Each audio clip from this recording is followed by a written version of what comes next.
বিএনপির ভারপ্রাপ্ত চেয়ারম্যান তারেক রহমান বলেছেন, এলডিসি উত্তোলন ও বন্দর নিয়ে সিদ্ধান্ত নিতে পারে কেবল নির্বাচিত সরকার। নিজের ভেরিফাইড ফেসবুক অ্যাকাউন্টে এক দীর্ঘ পোস্টে তিনি এ বিষয়ে বিস্তারিত ব্যাখ্যা দিয়েছেন। বলেছেন, বন্দরের বিষয়সহ কোনো দীর্ঘমেয়াদী সিদ্ধান্ত নেওয়ার ক্ষমতা কেবলমাত্র নির্বাচিত সরকারের। এই বিষয়ে এমন কোনো সরকার সিদ্ধান্ত নিতে পারে না যাদের নির্বাচনী ম্যান্ডেট নেই। চট্টগ্রাম বন্দর নিয়ে বিএনপির ভারপ্রাপ্ত চেয়ারম্যান বলেন, এটি বাংলাদেশের অর্থনীতির প্রবেশদ্বার। সেখানে যা হয় তার প্রভাব লাখো মানুষের জীবনে অনেক গভীর প্রভাব ফেলে।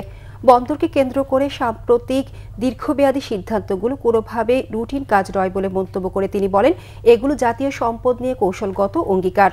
আসন্ন জাতীয় নির্বাচন নিয়ে তারেক রহমান বলেন, 2026 সালের ফেব্রুয়ারিতে অনুষ্ঠেয় জাতীয় নির্বাচনের দিকে তাকিয়ে আছে সবাই, কারণ এটাই বাংলাদেশের মানুষের কথা বলার, নির্বাচিত করার।